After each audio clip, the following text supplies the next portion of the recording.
Hello, Professor Holland. I am Janine Yannis, and I am doing my persuasive speech.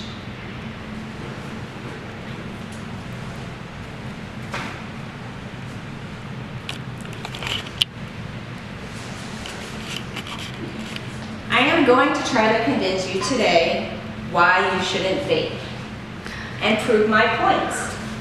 My speech is on cons of the vaping epidemic. I will be explaining to you about brain, addiction, behavior, and aerosol risks. These are the 4 known cons linked to e-cigarettes, or as the millennium generation calls it, vaping. By the end of the speech, I will have you never wanting to vape again, or at least considering not to. I love to debate with my daughter, who is part of the millennium generation, regarding how e-cigarettes are bad for her. I've come to realize, though, through my debates with her, that the newer generation doesn't seem to have all the facts that they need to know, but instead are being misled by all the fabricated advertisements of vaping.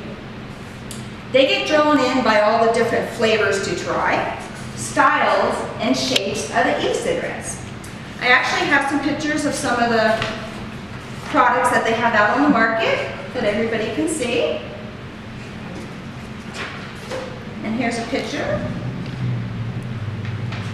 And then here's one other type of product. Well, I'm here to tell you the known facts put out by the FDA pertaining to vaping. To give you a quick history about e-cigarettes, on August 8th of 2016, the FDA finalized a rule which regulated the sales, distribution, and advertising of the e-cigarette.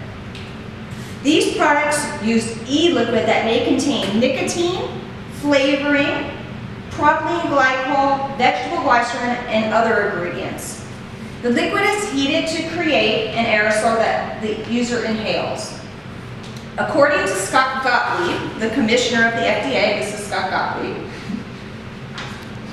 in his speech giving on September 12, 2018, he stated that e-cigarettes were put on the market to reduce the lowering of the amount of tobacco being smoked by adults, which mainly because the nicotine is a disease killer, which would hopefully reduce the amount of deaths and save lives.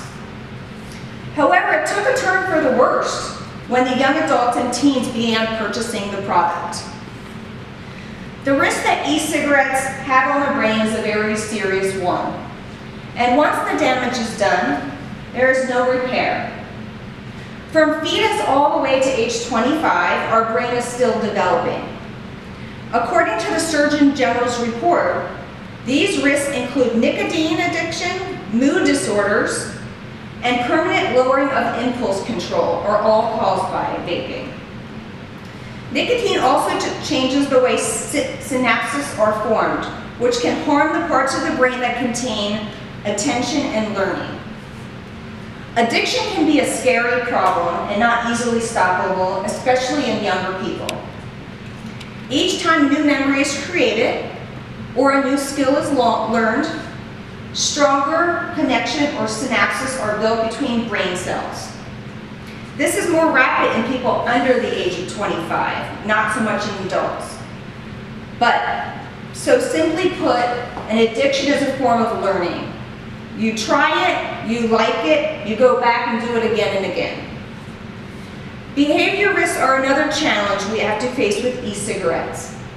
It can lead us to wanting to change it up and explore something new, such as cigarettes, hookah, marijuana, cocaine. A lot of people are convinced that aerosol, which is another word for which people call that cloud of smoke that comes out of your vapes, is not harmful, but they are completely incorrect. The cloud exposes chemicals that are not only unsafe to the user, but also unsafe to the people that are around the user.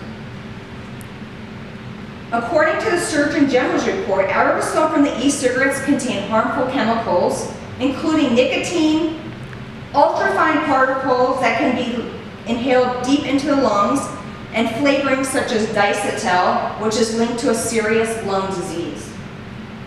Also, benzene, which is found in our car exhaust, can also be found.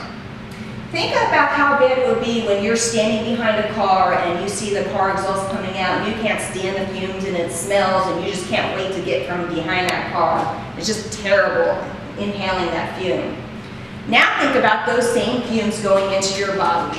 How scary is that?